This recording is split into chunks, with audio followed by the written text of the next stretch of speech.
Hi guys, welcome to the channel. So in this video we are discussing most important questions of financial management 2025. So here are the 14 most important questions of financial management 2025. So the first question is, what is financial management? Explain its scope and objectives. अब आपके पास financial management का subject है तो normal सी बात है कि आपको financial management का क्वेश्चन होगा ही होगा। फाइनेंशियल मैनेजमेंट क्या होता है एंड देन फाइनेंशियल मैनेजमेंट के स्कोप क्या है और उसका ऑब्जेक्टिव क्या है, क्या उद्देश्य है फाइनेंशियल मैनेजमेंट का, वो किसी भी ऑर्गेनाइजेशन में क्यों होता है। तो अब बात आती है फाइनेंशियल मैनेजमेंट होता क्या है। फर्स्ट हम देखेंगे फाइनेंशियल मैनेजमेंट क्या होता है, यानी कि उसका meaning. Then we gonna discuss explain the scope of financial management and the objectives of financial management. तो फाइनेंशियल मैनेजमेंट क्या होता है? Financial management is the process of planning. Financial management क्या है? एक प्रोसेस है किस चीज़ का? प्लानिंग का, ऑर्गेनाइजिंग का, कंट्रोलिंग का and monitoring financial resources to achieve an organisation goal. Basically financial management में क्या किया जाता है? प्लानिंग की जाती है, ऑर्गेनाइज की जाती है, कंट्रोलिंग की जाती है and the most important is monitoring. Monitoring में क्या किया जाता है? फाइनेंशियल रिसोर्सेज जो होते हैं उनकी मॉनिटरिंग की जाती है। किस लिए उनको मॉनिटर करा जाता है? अचीव एन ऑर्गेनाइजेशन गोल। जो एक ऑर्गेनाइजेशन के गोल होते हैं उनको अचीव करने के लिए फाइनेंशियल रिसोर्सेज की मॉनिटरिंग की जाती है, प्लानिंग की जाती है, ऑर्गेनाइजिंग की जाती है एंड कंट्रोलिंग की जाती है। The next, it involves making decision relevant to investment. इसमें क्या क्या इन्वॉल्व होता है? इसमें इन्वॉल्व होता है डिसीजन लेना रिलेटेड टू इन्वेस्टमेंट, इन्वेस्टमेंट से रिलेटेड डिसीजन लेना, फाइनेंसिंग से रिलेटेड डिसीजन लेना and dividend to maximise the wealth of share holders. ये सारे डिसीजन लेना इसमें इंक्लूड होता है। सो ये था फाइनेंशियल मैनेजमेंट का मीनिंग कि फाइनेंशियल मैनेजमेंट होता क्या है। अगर आपको सिंपल वर्ड्स में लिखना है, बहुत ही शॉर्ट फॉर्म में लिखना है फाइनेंशियल मैनेजमेंट, तो आप ऐसे भी उसको एक्सप्लेन कर सकते हो। Financial management ensures that the right amount of money is available at the right time and used in the most profitable way. Simple words में आप ये भी लिख सकते हो, फाइनेंशियल मैनेजमेंट इंश्योर क्या इंश्योर करता है? राइट अमाउंट ऑफ मनी, सही जो कैश होता है, मनी होता है, is available at the right time. Right of amount of money is available कब? At the right time and used the most profitable way, और उसको यूज किया जाए एक प्रॉफिटेबल वे में। So that is the simple meaning of financial management. अगर आपको थोड़ा लॉन्ग में लिखना है तो भी आप लिख सकते हो। अगर आपको शॉर्ट फॉर्म में लिखना है फाइनेंशियल मैनेजमेंट क्या होता है तो वो भी आप लिख सकते हो। फाइनेंशियल मैनेजमेंट में planning, organising, controlling and financial resourcing को मॉनिटरिंग किया जाता है। So that is the financial management. अब बात आती है हमारा कि scope of financial management. Financial management के स्कोप क्या क्या है? फर्स्ट वन स्कोप है हमारे पास, that is investment decision, capital budgeting. Investment decision में क्या होता है? Choosing where the company should invest funds. Choose किया जाता है जहाँ पे कंपनी अपने फंड्स जो है वो इन्वेस्ट कर सके। अब क्यों अपने फंड इन्वेस्ट कर सके? वो टू अर्न मैक्सिमम रिटर्न्स, ताकि उनको मैक्सिमम रिटर्न मिल सके, इसलिए वो इन्वेस्ट करते हैं। तो इन्वेस्टमेंट डिसीजन जो है वो फाइनेंशियल मैनेजमेंट का बहुत ही ज़्यादा इंपॉर्टेंट स्कोप है। अब इसमें एग्जाम्पल के लिए आप ये भी लिख सकते हो, like opening a new branch, launching a product and buying new machinery. इसमें भी क्या होता है? आप इन्वेस्टमेंट करते हो। अगर आप कोई न्यू ब्रांच ओपन करते हो तो पहले आपको इन्वेस्टमेंट करनी पड़ेगी। वैसे ही प्रोडक्ट अगर आप लॉन्च कर रहे हो कोई भी, तो भी आपको इन्वेस्टमेंट करनी पड़ेगी। अगर कोई मशीनरी खरीद रहे हो तो भी आपको इन्वेस्ट करना पड़ेगा। तो that is the first scope of financial management, investment decision. Second one is financing decision. Financing decision में क्या होता है? Deciding the source of fund, equity, debt, loans and retained earning. इसमें कहाँ फोकस करा जाता है? इसमें फोकस करा जाता है cost of capital and capital structure. Cost of capital में इस पर ज़्यादा फोकस करा जाता है और कैपिटल स्ट्रक्चर में ज़्यादा फोकस करा जाता है। And the third one is dividend decision. How much profit should be distributed to share holders and how much should be retained. ये डिविडेंड डिसीजन है जो कि हमारा थर्ड स्कोप है। Then fourth one is working capital management, fifth is financial planning and forecasting, and the last one is financial control. अब working capital management में क्या होता है? Managing short term assets and liabilities. आपको क्या करना होता है वर्किंग कैपिटल मैनेजमेंट में? मैनेज करे जाते हैं short term assets and short term capitals such as cash हो गया, इन्वेंट्री हो गया एंड रिसीवेबल हो गया। अब इसमें गोल क्या होता है? Maintain liquidity and avoid cash shortage.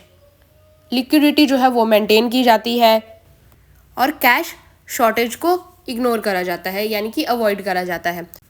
Then fifth one scope is that is financial planning and forecasting. Prepare financial plans. इसमें क्या करा जाता है? फाइनेंशियल प्लानिंग, जैसे कि आपको स्कोप से ही पता चल जाता है। तो इसमें क्या करा जाता है? इसमें prepare financial plan, financial plan prepare करे जाते हैं, बजट प्रिपेयर करा जाता है and forecasting future financial need, जो कि फ्यूचर फाइनेंशियल नीड्स होती है उनको फॉरकास्ट किया जाता है। और जो हमारा सिक्स्थ यानी कि लास्ट वन स्कोप है that is financial control using tools like ratio analysis. इसमें टूल्स यूज किए जाते हैं। कौन कौन से? Ratio analysis, budgetary control and cost control to monitor performance. किस चीज़ के लिए इनको एनालाइज किया जाता है? यूजिंग टूल किए जाते हैं लाइक रेशियो एनालिसिस हो गया, बजटरी कंट्रोल हो गया एंड कॉस्ट कंट्रोल हो गया, ताकि हम अपने ऑर्गेनाइजेशन की परफॉर्मेंस को मॉनिटर कर सकें, चेक कर सकें। तो ये हमारे हो गए फाइनेंशियल मैनेजमेंट क्या होता है। देन हमारे पास स्कोप क्या होते हैं फाइनेंशियल मैनेजमेंट के। अब आएगा हमारे पास objectives of financial management. Financial management के ऑब्जेक्टिव्स क्या क्या है? So the first one is profit maximisation, second one is wealth maximisation, shareholder value maximisation. तो ये जो प्रॉफिट मैक्सिमाइजेशन है और वेल्थ मैक्सिमाइजेशन है, इसका आपको डिफरेंस भी आता है, जो मैंने लास्ट में क्वेश्चन ऐड करा है, वो भी बहुत ज़्यादा मोस्ट इंपॉर्टेंट क्वेश्चन है, difference between profit maximisation and wealth maximisation. तो पहले हम ये क्वेश्चन जो है वो डिस्कस कर लेते हैं, then in the end we gonna discuss difference between profit maximisation and wealth maximisation.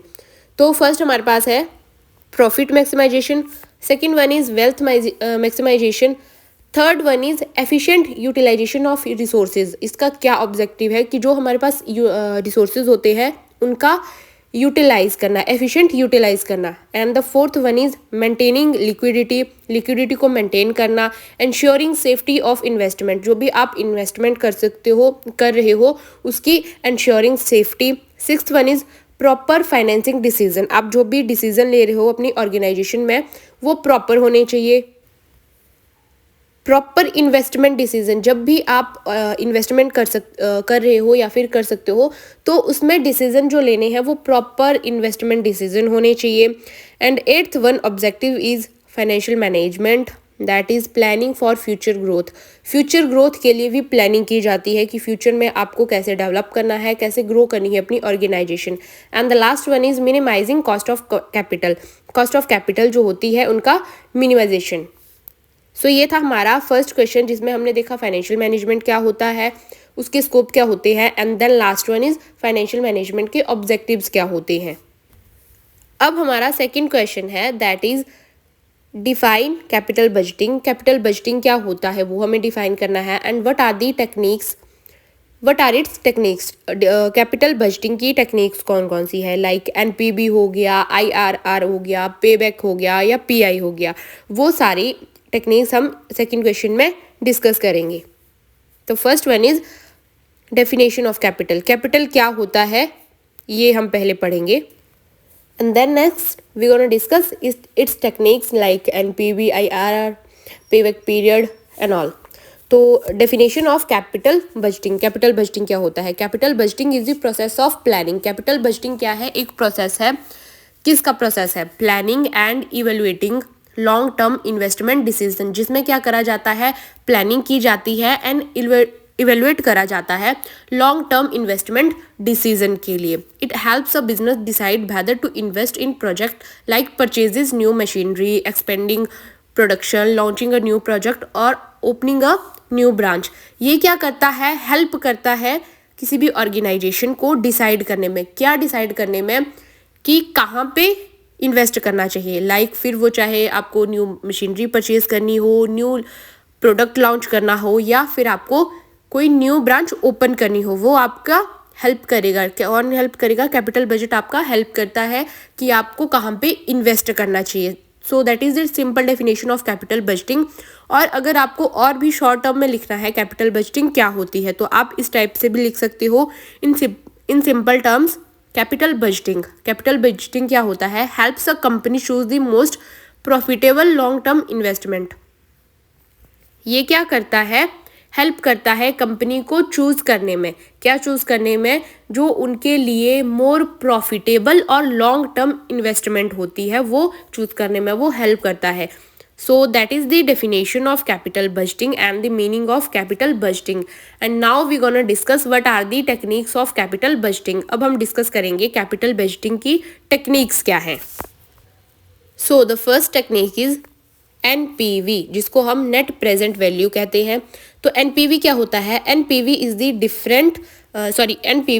Difference between the present value of cash inflows and the present value of cash flow. तो NPV क्या है? Net present value होता है। एक difference होता है, किस चीज़ का डिफरेंस होता है? जो कि हमारे पास present value of cash inflow होता है और present value of cash outflow होता है, उसका एक डिफरेंस होता है। It measures how much value a project will add to the company. ये क्या करता है? ये मेजर करता है how much value a project will add to the company. अब इसका डिसीजन रूल क्या है? NPV accept the project and NPV reject the project. ये इसका डिसीजन रूल होता है। तो सेकंड हमारे पास टेक्निक है that is internal rate of return, जिसको हम IRR भी कहते हैं। Discount rate at which the NPV of a project becomes 0।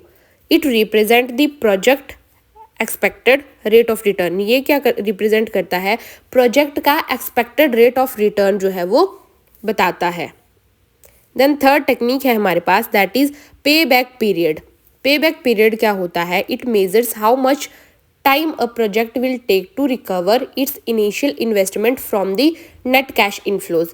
इसका डिसीजन रूल क्या है? शॉर्टर पे back period is equal to better project. It is simple and useful for liquidity analysis but does not consider the time value of money. तो पे back period क्या होता है? Shorter पे back period is equal to better project. And then हमारे पास जो fourth technique है दैट इज PI। PI क्या होता है? प्रॉफिटेबिलिटी इंडेक्स, जो कि हमारे पास लास्ट टेक्निक है कैपिटल बजटिंग की।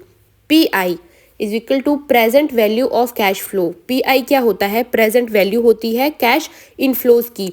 Initial investment, it shows the value created per rupee investment. ये क्या शो करता है? Value created per rupee investment ये शो करता है। सो ये था हमारा सेकंड क्वेश्चन, जिसमें हमने देखा कैपिटल बजटिंग क्या होती है और उसकी टेक्निक्स क्या होती है। And then we gonna discuss the third question that is what is working capital. Working capital क्या होता है और explain its types.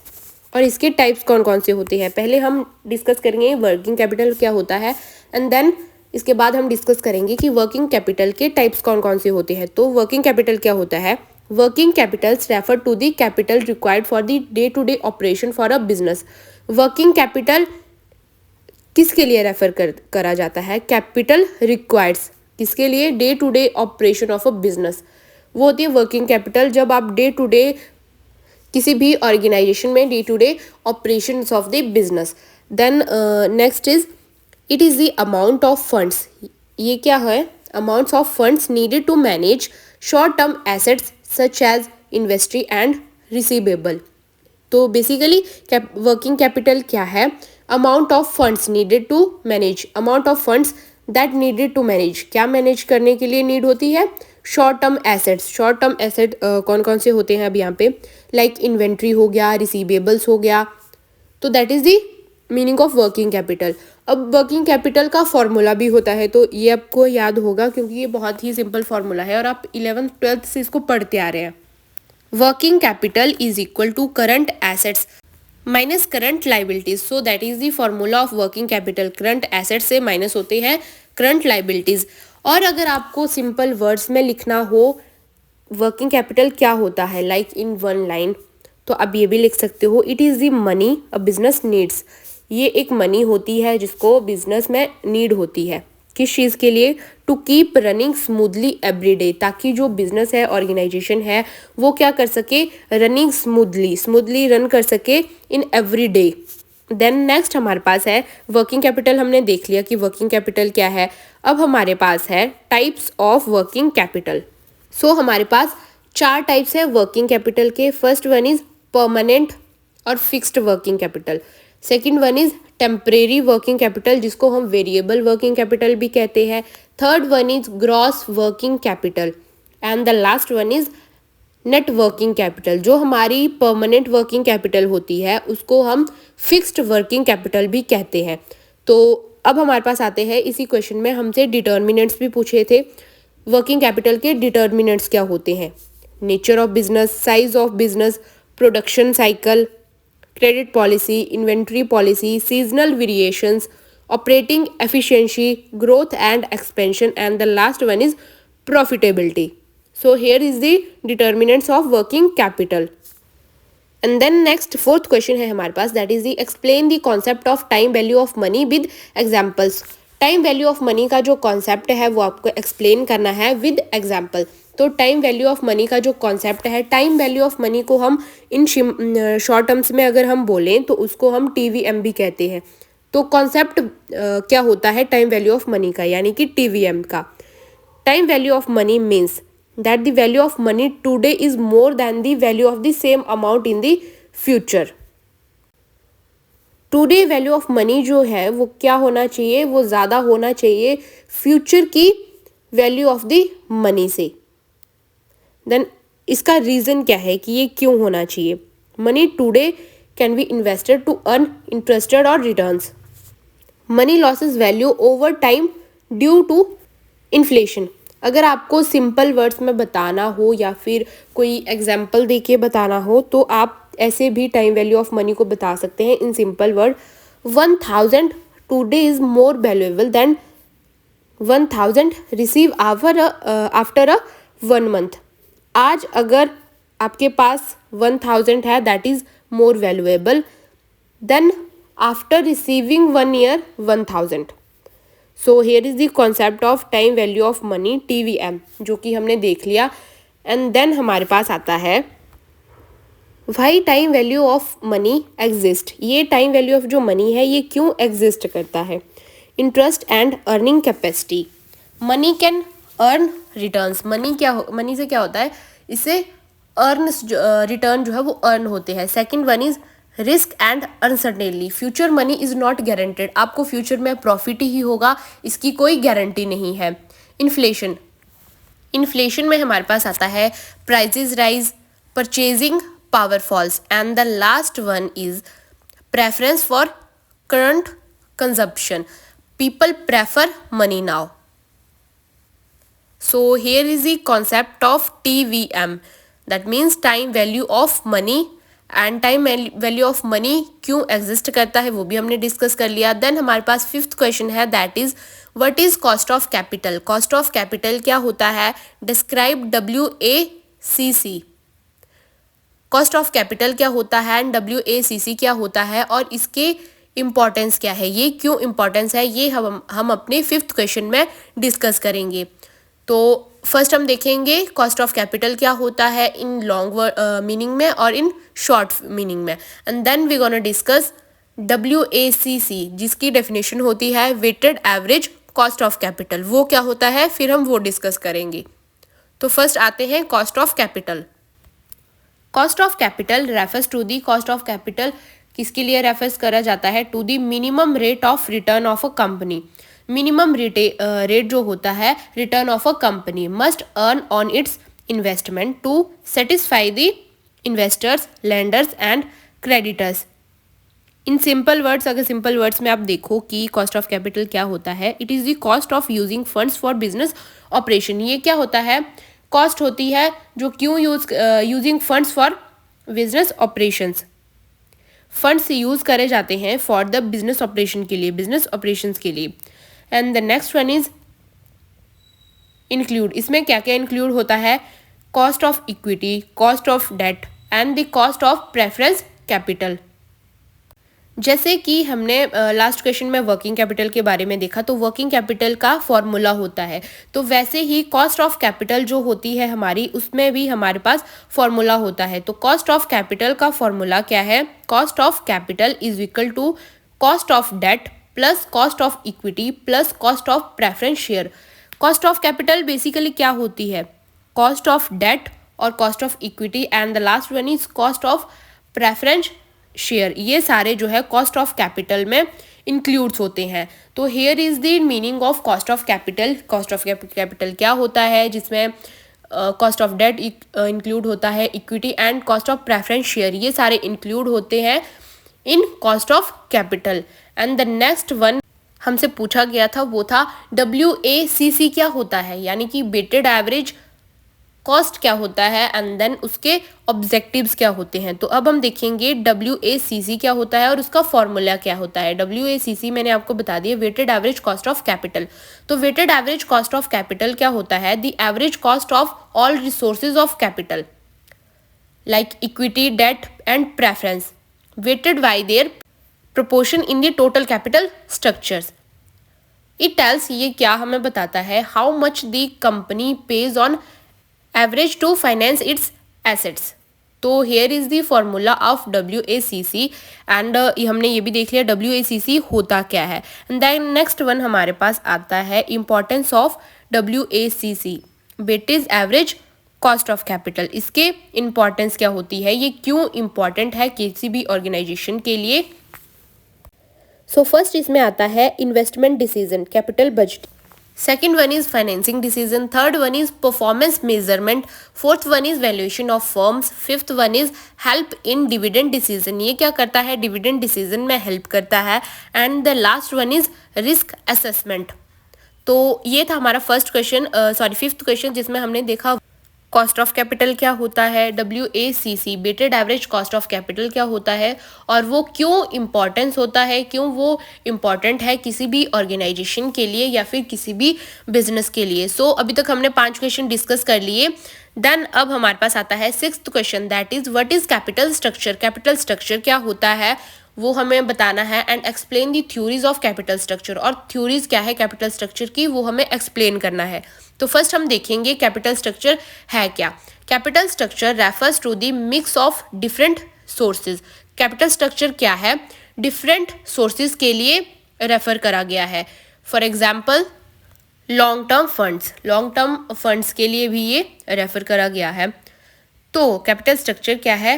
Refers to the मिक्स of different sources of long term funds used by a company। अब इसमें क्या क्या include होता है? Mainly equity debt and preference capital. अगर आपको सिंपल वर्ड्स में बताना हो कैपिटल स्ट्रक्चर होता क्या है, तो आप ऐसे लिख सकते हो, capital structure shows how a company finances its assets and operation using debt and equity। A good capital structure maintains balance between risk and return. एक जो गुड कैपिटल स्ट्रक्चर होता है वो मेंटेन करता है बैलेंस को बिटवीन रिस्क एंड रिटर्न में। तो here is the meaning of capital structure. And the next one is explain the theories of capital structure, जो कि हमसे इसी क्वेश्चन में पूछा गया है। कैपिटल स्ट्रक्चर क्या होता है वो हमने बता दिया। अब हमें ये डिस्कस करना है, ये बताना है इसकी थ्योरीज क्या होती है कैपिटल स्ट्रक्चर की। तो कैपिटल स्ट्रक्चर की थ्योरीज क्या क्या है? कैपिटल स्ट्रक्चर की बेसिकली 4 थ्योरीज है। 4 थ्योरीज है जिसमें से हमारे पास फर्स्ट, सेकंड और थर्ड 3 जो थ्योरीज है वो बहुत ही ज़्यादा मोस्ट इंपॉर्टेंट थ्योरीज हमारे पास रहती है। तो फर्स्ट वन हमारे पास क्या है? NI net income theory. Second one is net operating income, जिसको हम NOI थ्योरी भी कहते हैं। Third one is MM theory and the last one is traditional theory, जिसको हम TT भी कहते हैं। तो ये हमारे पास क्वेश्चन था जिसमें हमने देखा कैपिटल स्ट्रक्चर क्या होता है, और जो कैपिटल स्ट्रक्चर होता है उसमें कौन कौन सी थ्योरीज जो है वो हम अप्लाई करते हैं। तो ये हमारा 6th क्वेश्चन था। एंड देन 7th क्वेश्चन है हमारे पास, that is what is dividend policies. Dividend policies क्या होती है and discuss different dividend model.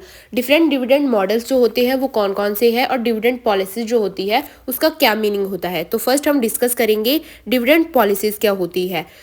Dividend policies refer to the decision a company makes about how much profit should be distributed to shareholders as dividends and how much should we retain in the business for future growth.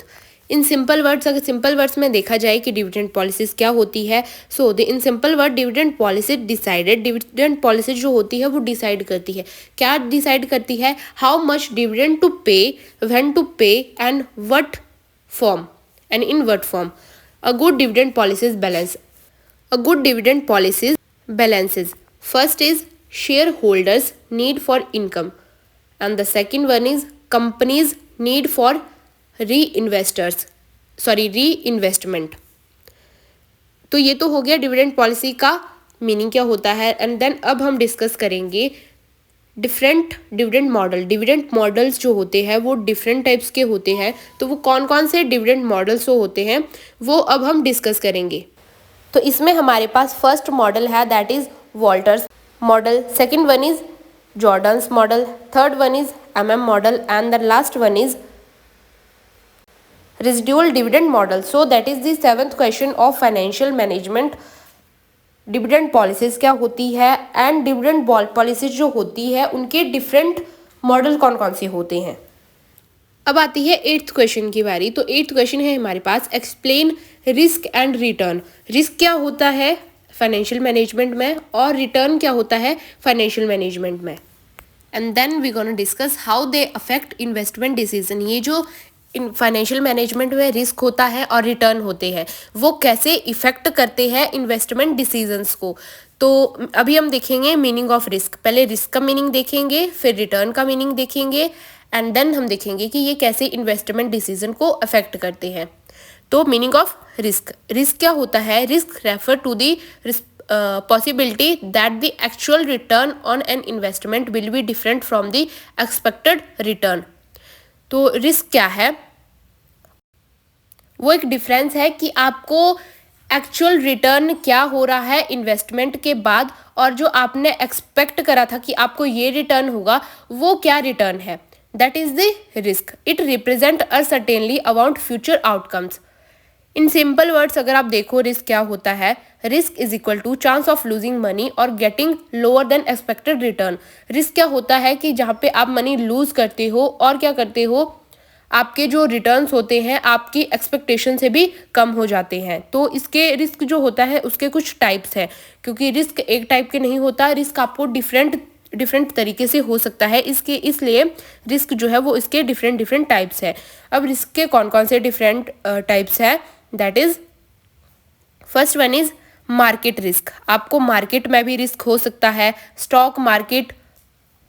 Then second one is credit risk, borrow many defaults, interest rate risk, business and financial risk, inflation risk. ये सारे क्या है, ये risk के type है. आपको different तरह से ऐसे जो है वो रिस्क हो सकता है. अब बारी आती है हमारी रिटर्न की. रिटर्न क्या होता है, तो अब हम रिटर्न एक्सप्लेन करेंगे कि रिटर्न क्या होता है. तो बेसिकली रिटर्न होता है, रिटर्न इज द गेन और profit earn from an investment. Return क्या होता है, गेन होता है और एक प्रॉफिट होता है जो हमें अर्न होता है फ्रॉम एन इन्वेस्टमेंट.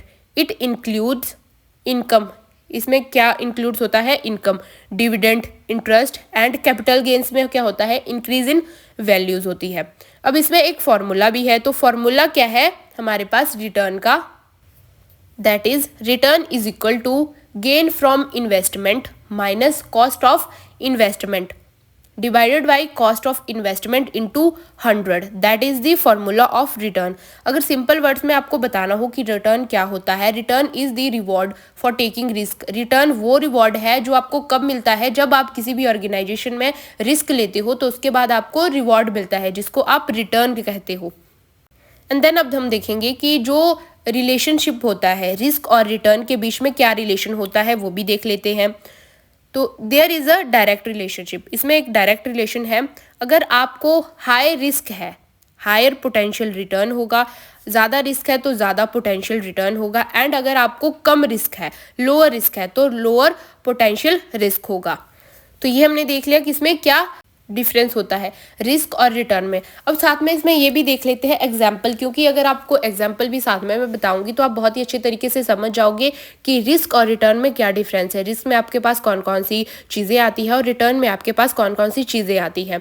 तो रिस्क जैसे एग्जाम्पल मैंने अभी यहाँ पे लिखा हुआ है, that is government bonds. Government bond से क्या होता है, आपको लो रिस्क होता है, लाइक और लो ही रिस्क होता है और लो रिटर्न होता है। अब बात आती है कि आपको हाई रिस्क के एग्जाम्पल क्या है। स्टॉक मार्केट, स्टॉक मार्केट में आपको हाई रिस्क होगा, लेकिन अगर आपको स्टॉक मार्केट में हाई रिस्क हो रहा है तो उसमें आपको हाई रिटर्न भी होगा।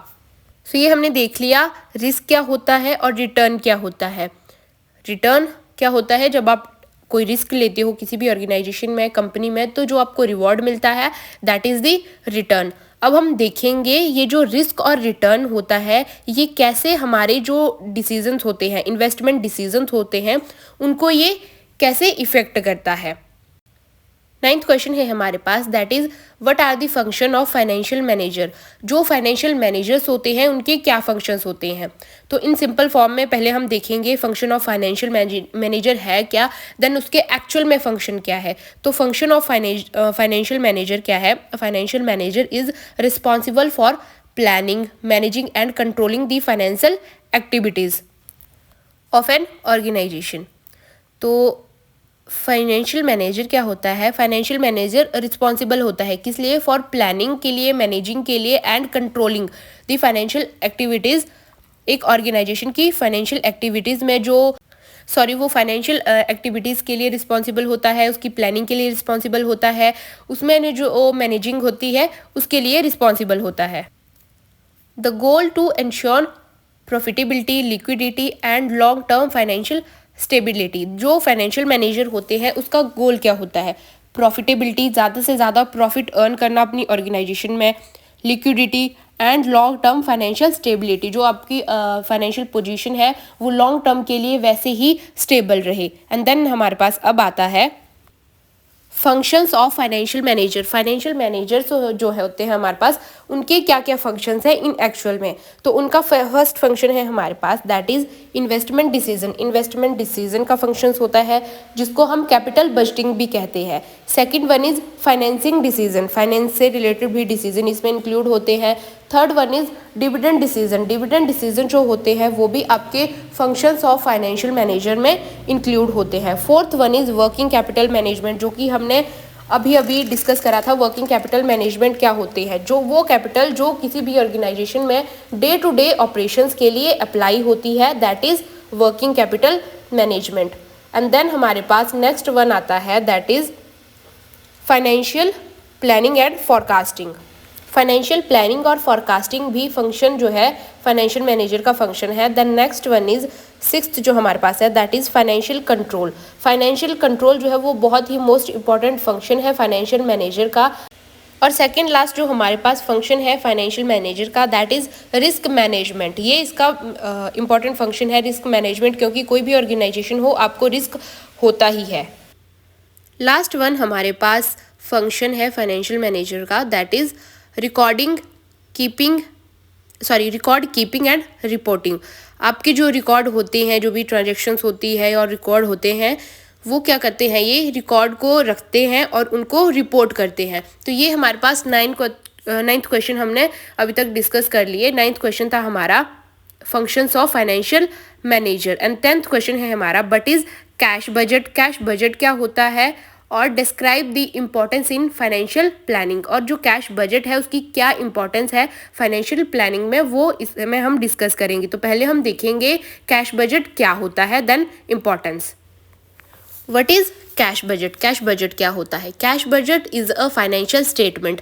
कैश बजट क्या होता है, एक फाइनेंशियल स्टेटमेंट होती है दैट एस्टिमेट्स, वो उससे क्या एस्टिमेट्स होता है, a company cash inflows and cash outflows for a specific period, monthly, quarterly और ईयरली। ये क्या करता है, कैश बजट जो होता है एक फाइनेंशियल स्टेटमेंट होती है जिससे हमें ये पता चलता है कि कंपनी के जो कैश इनफ्लोज है और कंपनीज के जो कैश आउटफ्लोज है यानी कि पेमेंट्स है वो पता चलती है हमें एक स्पेसिफिक पीरियड में कितनी हुई है, चाहे वो मंथली हो, क्वार्टरली हो या फिर ईयरली हो। It helps on organisation understand, ये ऑर्गेनाइजेशन को हेल्प करता है अंडरस्टैंड करने में। क्या अंडरस्टैंड करने में? How much cash it will have, where it will face a shortage और surplus. And the last one is when additional financing it is needed और नॉट, आपको एडिशनल फाइनेंसिंग की नीड है और नहीं है। It is basically a forecast of each position for better financing financial control. ये क्या होता है? एक ब्रॉडकास्ट होता है किसके ऑफ कैश पोजीशन, किसके लिए, ताकि जो आपकी फाइनेंशियल कंट्रोल है वो बेटर हो सके। सो that is the cash budget. अब बारी आती है importance of cash budget. Cash budget जो है उसकी इम्पॉर्टेंस क्या है फाइनेंशियल प्लानिंग में, वो क्यों करा जाता है? तो इसमें हमारे पास 7 पॉइंट है कि ये क्यों इम्पॉर्टेंट है। तो first one is ensure liquidity, helps avoid cash storage, indicate surplus cash, better financial decisions, expansion decisions and help in obtaining loans. ये क्या करता है? लोन्स को ऑब्टेन करने में हेल्प करता है।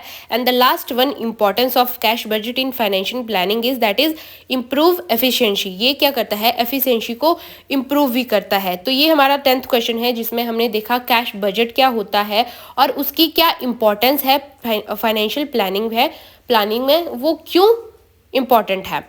तो नेक्स्ट हमारा क्वेश्चन है that is 11th question, break even analysis क्या होते हैं और उसके सिग्निफिकेंसेस क्या है। तो ब्रेक इवन एनालिसिस क्या होते हैं?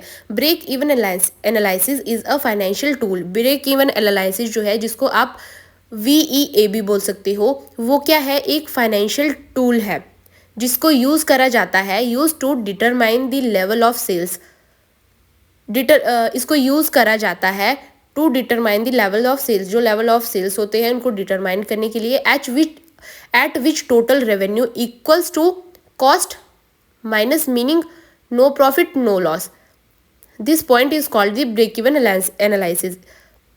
ये क्या होता है? BEP होता है, ब्रेक इवन एनालिसिस होता है।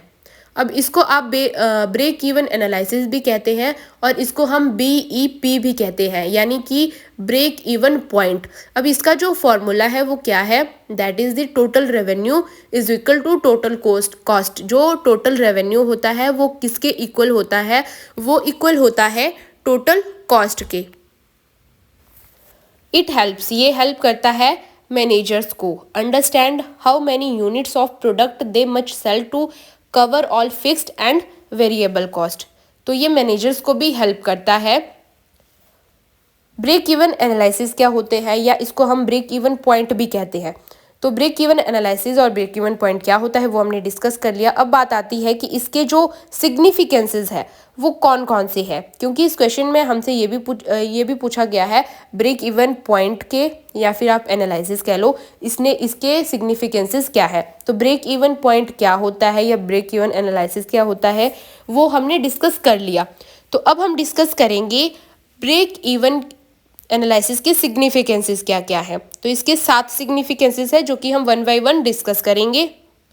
So the first one is help in profit planning. Break even analysis क्या करता है? आपको हेल्प करता है कि आपको प्रॉफिट प्लानिंग कैसे करनी है, यानी कि आपको आपकी ऑर्गेनाइजेशन में कैसे प्रॉफिट हो, आपको कौन कौन सी थ्योरीज लगानी चाहिए, कौन कौन से आइडियाज जो है वो यूज़ करने चाहिए जिससे आपको प्रॉफिट हो सकता है। तो ये क्या करता है? Helps in profit planning, profit plan करने में हेल्प करता है। Second one is assist in decision making. ये आपको असिस्ट करता है डिसीजन लेने के लिए, बेटर डिसीजन लेने के लिए, ताकि आपकी जो ऑर्गेनाइजेशन है वो ज़्यादा से ज़्यादा ग्रो हो। Helps set sales target. ये क्या करता है? हेल्प करता है आपको आपके टारगेट सेट करने में, आपके जो सेल्स टारगेट होते हैं वो सेट करने में आपको बहुत ही ज़्यादा हेल्प करता है। देन फोर्थ जो हमारा सिग्निफिकेंस है that is measures margin of safety. Margin of safety को भी ये मेज़र करता है। Fifth one is analysis cost structure. Cost का जो स्ट्रक्चर होता है उसको भी ये एनालाइज करता है। Sixth one is and the second last जो हमारा सिग्निफिकेंस है ब्रेक इवन पॉइंट का that is useful for budgeting and forecasting. ये जो है यूजफुल है किसके लिए? बजटिंग के लिए ये बहुत ही ज़्यादा यूज़ है। जब आप किसी भी ऑर्गेनाइजेशन में बजट बनाते हो कि आपको कितना इन्वेस्टमेंट कहाँ करना है, कौन सी आपको मशीनरी लेनी है, कौन सा आपको न्यू प्रोडक्ट जो है वो लॉन्च करना है, तो उन सारी चीज़ों में जो भी बजटिंग होती है, कैपिटल की बजटिंग होती है, आपको कितना कितना कहाँ पे इन्वेस्टमेंट करना है, तो उन सारी चीज़ों में ये यूज़फुल है बजटिंग और फॉरकास्टिंग के लिए। और जो अब हमारे पास लास्ट 7th जो सिग्निफिकेंस है ब्रेक इवन पॉइंट का, that is help in financial planning. ये आपको क्या करता है, फाइनेंशियल प्लानिंग करने में भी बहुत ज़्यादा हेल्प करता है और ये इसका सबसे ज़्यादा इंपॉर्टेंट सिग्निफिकेंस है।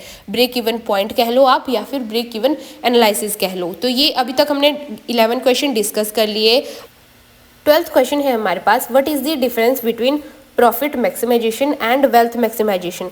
वेल्थ मैक्सिमाइजेशन क्या होता है, जो कि हमने पहले भी पढ़ा था, जहाँ पे हमारे पास 2 टाइप्स आए थे, profit maximisation and wealth maximisation. तो अब हम ये डिस्कस करने वाले हैं जो हमारे पास प्रॉफिट मैक्सिमाइजेशन है और वेल्थ मैक्सिमाइजेशन है, उन दोनों में क्या डिफरेंस है। तो पहले हम देखेंगे इन दोनों का मीनिंग क्या है। तो first one is profit maximisation. Profit maximisation क्या है ये मैं आपको वर्बली बता रही हूँ। प्रॉफिट मैक्सिमाइजेशन क्या होता है, profit maximisation refers to the objectives of earning the highest possible profit in the short term। Profit maximisation क्या होता है, आपको हाईएस्ट प्रॉफिट अर्न करना इन शॉर्ट टर्म। अब बारी आती है कि इसके की फीचर्स भी होते हैं। प्रॉफिट मैक्सिमाइजेशन के की फीचर कौन कौन से हैं, focus on short term gains, short term gains पे फोकस करना, ignores time value of money, time value of money को इग्नोर करना, does not consider risk, risk को कंसीडर नहीं करना। Fourth one is can ignore the social responsibility, social responsibility को ignore. And the last one key feature is that is increase in profit, profit में increase करना। अब second आता है हमारे पास दैट इज वेल्थ मैक्सिमाइजेशन। तो अब हम देख लेते हैं वेल्थ मैक्सिमाइजेशन क्या होती है, देन हम इसका जो डिफरेंस है वो डिस्कस करेंगे। तो वेल्थ मैक्सिमाइजेशन क्या है, wealth maximisation means increasing the market value of share holders wealth और the value of the firm in long run.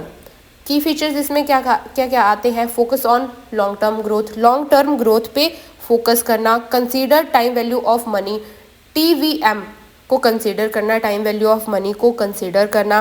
And then third one is account for risk and return, risk and return accounts, ensure sustainable growth.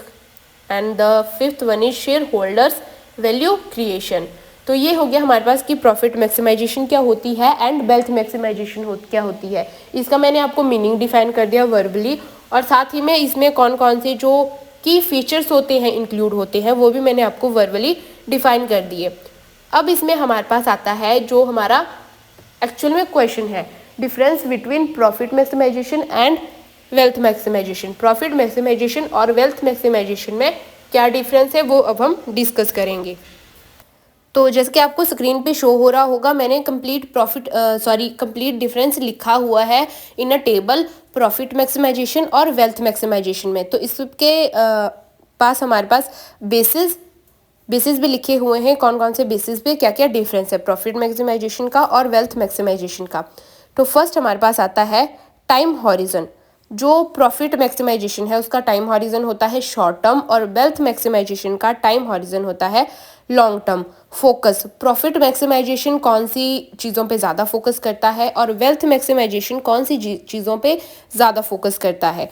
तो जो profit maximisation है वो profit increase करने में ज़्यादा focus करता है और जो वेल्थ मैक्सिमाइजेशन है वो increase share holder wealth, share holder की वेल्थ जो होती है उसको इंक्रीज करने पे ज़्यादा फोकस करता है। रिस्क कॉन्सिडरेशन, अब प्रॉफिट मैक्सिमाइजेशन क्या करता है, रिस्क को इग्नोर करता है, वहीं वेल्थ मैक्सिमाइजेशन में इसका उल्टा है, वो रिस्क को कंसीडर करता है। अब बात आती है TVM, जो कि हमने मैक्सिमम टाइम स्टडी करा कि टाइम वैल्यू ऑफ मनी होता क्या है। तो time value of money profit maximisation में क्या होता है और वेल्थ मैक्सिमाइजेशन में टाइम वैल्यू ऑफ मनी क्या होता है। तो प्रॉफिट मैक्सिमाइजेशन में time value of money consider नहीं किया जाता है, जबकि इसका उल्टा वेल्थ मैक्सिमाइजेशन में टाइम वैल्यू ऑफ मनी जो होता है वो कंसीडर करा जाता है। अप्रोच, प्रॉफिट मैक्सिमाइजेशन की नैरो अप्रोच होती है और वेल्थ मैक्सिमाइजेशन की कॉम्प्रीहेंसिव अप्रोच होती है। अब बात आती है एथिक्स।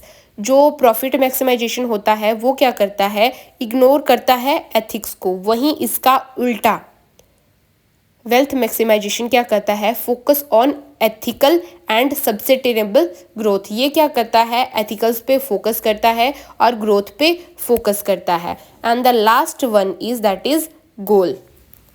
ये हमारा लास्ट डिफरेंस है जिसमें हमसे पूछा गया है कि गोल क्या है, यानी कि जो प्रॉफिट मैक्सिमाइजेशन होती है उसका गोल क्या है और जो वेल्थ मैक्सिमाइजेशन होता है हमारे पास उसका गोल क्या है। तो जो प्रॉफिट मैक्सिमाइजेशन है हमारे पास उसका गोल क्या होता है, पहले हम वो डिस्कस कर लेते हैं एंड देन आफ्टर दैट हम डिस्कस करेंगे जो वेल्थ मैक्सिमाइजेशन होता है उसका गोल क्या होता है। तो प्रॉफिट मैक्सिमाइजेशन का गोल होता है maximise current earning. Current earning जो होती है उसको मैक्सिमाइज करना। वहीं जो हमारे पास वेल्थ मैक्सिमाइजेशन होती है उसका गोल क्या होता है, मैक्सिमाइज फर्म वैल्यू। उसका गोल होता है जो फर्म वैल्यू होती है उसको मैक्सिमाइज करना। तो here is the 12th question, that is what is the difference between profit maximisation and wealth maximisation. Profit maximisation क्या होता है और वेल्थ मैक्सिमाइजेशन क्या होता है, जो कि हमने अभी डिस्कस करा। प्रॉफिट मैक्सिमाइजेशन क्या होता है और वेल्थ मैक्सिमाइजेशन क्या होता है, पहले हमने वो डिस्कस करा। उनमें कौन कौन सी की फीचर्स होते हैं जो इंक्लूड होंगी प्रॉफिट मैक्सिमाइजेशन में and the second one is wealth maximisation में, वो भी हमने डिस्कस कर लिए। देन आफ्टर दैट उनका मीनिंग डिस्कस करने के बाद प्रॉफिट मैक्सिमाइजेशन और वेल्थ मैक्सिमाइजेशन में क्या डिफरेंस है, उसमें कौन कौन से पॉइंट्स आते हैं, चाहे वो फोकस हो, रिस्क कंसिडरेशन हो या फिर कोई और हो, वो भी हमने डिस्कस कर लिया। देन हमारा 13th क्वेश्चन है that is define ratio analysis. Ratio analysis क्या होता है वो हमें डिफाइन करना है। Discuss important financial ratios. जो इम्पॉर्टेंट फाइनेंशियल रेशियोज होते हैं जो यूज्ड होते हैं इन डिसीजन मेकिंग, वो अब हमें डिस्कस करने हैं। तो पहले हम देखेंगे रेशियो एनालिसिस क्या होते हैं, देन उसके इम्पॉर्टेंट फाइनेंशियल रेशियोज देखेंगे जो कि डिसीजन मेकिंग में यूज़ होते हैं। तो पहले देखेंगे रेशियो एनालिसिस। तो रेशियो एनालिसिस क्या होता है, ratio analysis is a financial tool use to evaluate the performance. Ratio analysis basically क्या है, एक फाइनेंशियल टूल है जिसको किस लिए यूज़ करा जाता है, use to evaluate performance. Performance evaluate करने के लिए, स्ट्रेंथ को इवेलुएट करने के लिए and financial health of a company by analysing the relationship between different financial items. अब आप इसको ऐसे भी लिख सकते हो, इट हेल्प्स। ये किस चीज़ में हेल्प करता है, इट हेल्प्स इन्वेस्टर की ये हेल्प करता है, मैनेजर्स की हेल्प करता है, क्रेडिटर्स की हेल्प करता है, make better decisions based on profitability, liquidity, efficiency and solvency.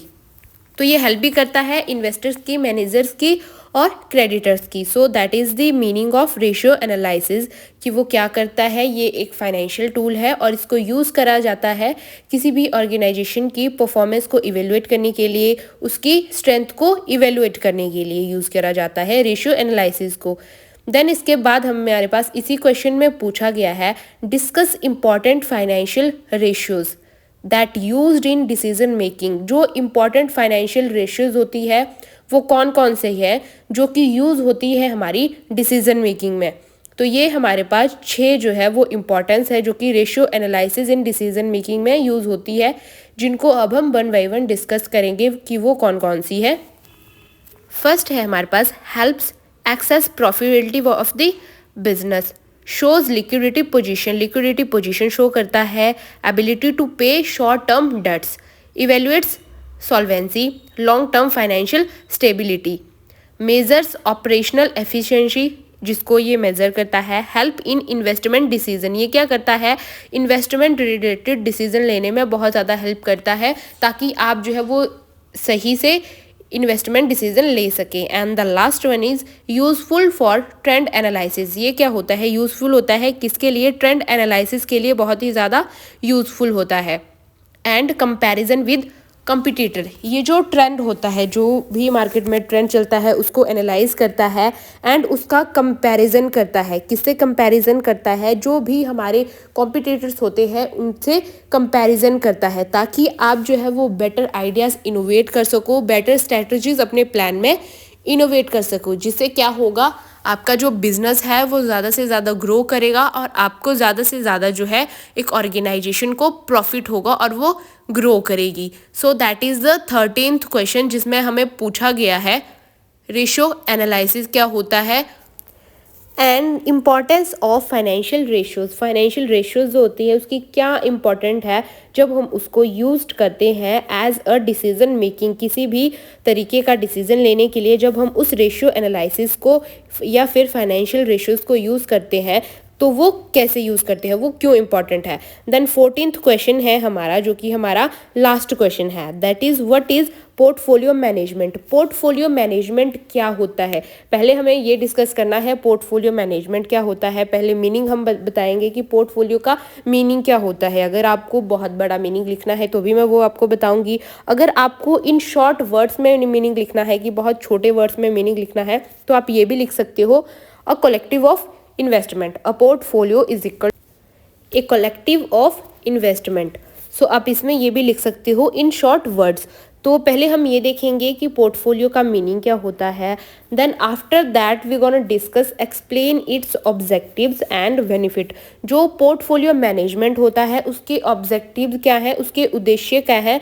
Then after that ये भी डिस्कस करेंगे कि जो पोर्टफोलियो मैनेजमेंट होता है उसके बेनिफिट्स क्या है फाइनेंशियल मैनेजमेंट के लिए, वो क्यों ज़रूरी है फाइनेंशियल मैनेजमेंट में, पोर्टफोलियो मैनेजमेंट। तो इसको हम डिस्कस करते हैं अब इस क्वेश्चन को। तो इसमें हमें पूछा गया है पोर्टफोलियो मैनेजमेंट होता क्या है। तो पहले हम इसका मीनिंग देखेंगे, पोर्टफोलियो मैनेजमेंट होता क्या है। Portfolio management is the process of selecting. अब पोर्टफोलियो मैनेजमेंट क्या है, वो एक प्रोसेस है। किस चीज़ का प्रोसेस है? Process of selecting, managing and monitoring. वो एक प्रोसेस है सेलेक्टिंग, मैनेजिंग का एंड मॉनिटरिंग का। Monitoring a mix of investment assets. अब इस एसेट्स में कौन कौन सी एसेट्स यूज होते हैं, that is such as stocks, bonds and real estates etc. to achieve a specific return while minimizing risk. That is the meaning of portfolio management. In simple words में आपको लिखना है portfolio management होता क्या है। तो आप ये भी ऐड कर सकते हो in simple word, it is about creating the best combination. ये क्या होता है? बेस्ट कॉम्बिनेशन होता है of investment to meet an investors final goal. ये क्या होता है? क्रिएटिंग अ बेस्ट कॉम्बिनेशन होता है ऑफ इन्वेस्टमेंट, किस लिए? To meet and investors financial goals. अब जैसे कि मैंने आपको थोड़ी देर पहले बताया कि आप शॉर्ट टर्म्स में ये भी लिख सकते हो, एक पोर्टफोलियो जो होता है वो इक्वल टू होता है कलेक्टिव ऑफ इन्वेस्टमेंट। तो आप ऐसे भी लिख सकते हो, a portfolio is equal to collective of investments. या फिर आप ये भी लिख सकते हो पोर्टफोलियो मैनेजमेंट। पोर्टफोलियो मैनेजमेंट क्या होता है? Portfolio management is equal to managing that collection efficiently. तो ये हो गया पोर्टफोलियो का मीनिंग कि पोर्टफोलियो क्या होता है in long definition, long meaning and in short simple words. तो अब इसके बाद हमारे पास इसी क्वेश्चन में क्या पूछा गया है, इसी क्वेश्चन में हमसे पूछा गया है पोर्टफोलियो मैनेजमेंट, जो कि हमने कंप्लीट कर लिया। देन नेक्स्ट हमसे पूछा गया है explain the objectives and benefits of portfolio management. But उससे पहले हम टाइप्स ऑफ पोर्टफोलियो मैनेजमेंट भी देख लेते हैं कि पोर्टफोलियो मैनेजमेंट जो है उसके टाइप कौन कौन से हैं। तो पहले टाइप्स देख लेते हैं। पोर्टफोलियो मैनेजमेंट के 4 टाइप्स होते हैं। तो वन बाय वन इसको हम डिस्कस करते हैं कि पोर्टफोलियो मैनेजमेंट के जो 4 टाइप्स हैं वो कौन कौन से हैं। First one is active portfolio management, second one is passive portfolio management, third one is discretionary portfolio management and last one is non discretionary portfolio management. तो एक्टिव पोर्टफोलियो मैनेजमेंट में क्या होता है? Selling to out perform the markets. Passive portfolio management में क्या होता है? Passive portfolio management में होता है इन्वेस्टिंग इन इंडेक्स फंड और stable assets and holding for long term. Then हमारे पास नेक्स्ट थर्ड वन है, उसमें क्या होता है, managers makes decision on the behalf of investors. जो मैनेजर्स होते हैं वो डिसीजन लेते हैं कब, on the behalf of investors. And the last one is, इसमें क्या होता है, इसमें होता है manager only give advice, investor makes final decision. इसमें क्या होता है, जो मैनेजर्स होते हैं वो सिर्फ एडवाइस ही देते हैं, जो फाइनल डिसीजंस होता है वो इन्वेस्टर्स का होता है। डिसीजन मैनेजर्स का यहाँ पे नहीं होता, यहाँ पे डिसीजन होता है सिर्फ इन्वेस्टर्स का। जो मैनेजर्स होते हैं वो अपना पॉइंट ऑफ व्यू रख सकते हैं और एडवाइस दे सकते हैं, किसको, इन्वेस्टर्स को। तो ये हो गए हमारे टाइप ऑफ पोर्टफोलियो की, कौन कौन से उसके टाइप हो गए। 4 टाइप्स से वो भी हमने डिस्कस कर लिए। देन इस क्वेश्चन में हमसे क्या पूछा गया था, पोर्टफोलियो मैनेजमेंट क्या होता है, ऑब्जेक्टिव्स एंड बेनिफिट। तो पोर्टफोलियो मैनेजमेंट का मीनिंग हमने डिस्कस कर लिया, टाइप्स भी हमने डिस्कस कर लिए, क्योंकि टाइप्स हमसे पूछे नहीं गए थे, लेकिन फिर भी मैंने आपको टाइप भी बता दिए इसके, कि इसके टाइप कौन कौन से हैं। देन अब आते हैं एग्जैक्ट हमसे क्या पूछा था क्वेश्चन में, इसके ऑब्जेक्टिव्स एंड बेनिफिट्स। सो क्या है ये, जैसे कि आपको स्क्रीन पे शो हो रहा होगा, लेफ्ट हैंड साइड मैंने लिखा है objectives of portfolio management and right hand side मैंने लिखा है बेनिफिट्स ऑफ पोर्टफोलियो मैनेजमेंट। तो पहले हम डिस्कस करेंगे ऑब्जेक्टिव्स क्या होते हैं पोर्टफोलियो मैनेजमेंट के, and then we gonna discuss benefits of portfolio management. तो पहले हम देख लेते हैं ऑब्जेक्टिव्स क्या होते हैं। ऑब्जेक्टिव्स क्या होते हैं पोर्टफोलियो के मैनेजमेंट के, that is first is risk minimisation, risk को मिनिमाइज करना। सेकंड है हमारे पास मैक्सिमम रिटर्न, जो पोर्टफोलियो मैनेजमेंट होता है उसका ऑब्जेक्टिव है maximum return. Third one is liquidity, fourth one is capital growth, fifth one is capital safety, sixth one is balanced investment and the last one is tax efficiency.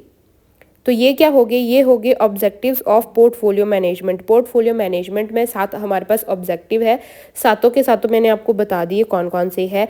अब जैसे कि हमारे पास objective 7 थे portfolio management के, वैसे ही हमारे पास 7 ही benefits हैं portfolio management के। तो अब देखते हैं कि जो बेनिफिट्स हैं वो कौन कौन से हैं। बेनिफिट हमारे पास फर्स्ट है, that is reduce risk through diversification, risk को रिड्यूस करना। देन सेकंड वन है हमारे पास professional expertise, third one is maximise return, fourth one is plan investment based on goals. Fifth one हमारा पास जो बेनिफिट है पोर्टफोलियो मैनेजमेंट का, फिफ्थ वन है कंटिन्यूस मॉनिटरिंग करना, ये इसका फिफ्थ वन जो है वो बेनिफिट है।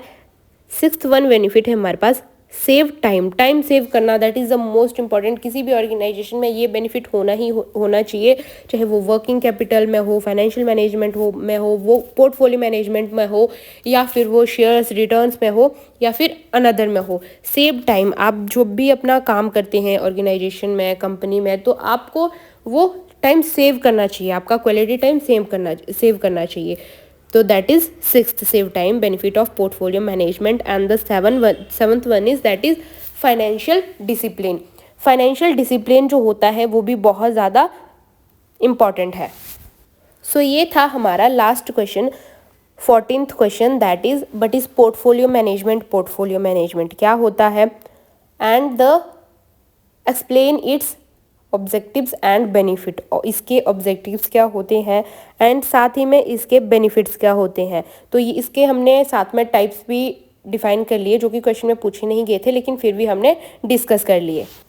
सो बेसिकली ये थे हमारे 14 most important questions of financial management with their answer for 2025 में आपको फाइनेंशियल मैनेजमेंट में कौन से मोस्ट इंपॉर्टेंट क्वेश्चंस रहने वाले हैं वो आज हमने डिस्कस करे। साथ ही में क्वेश्चन तो हमने डिस्कस करे बट उनके आंसर जो थे वो भी हमने डिस्कस करे।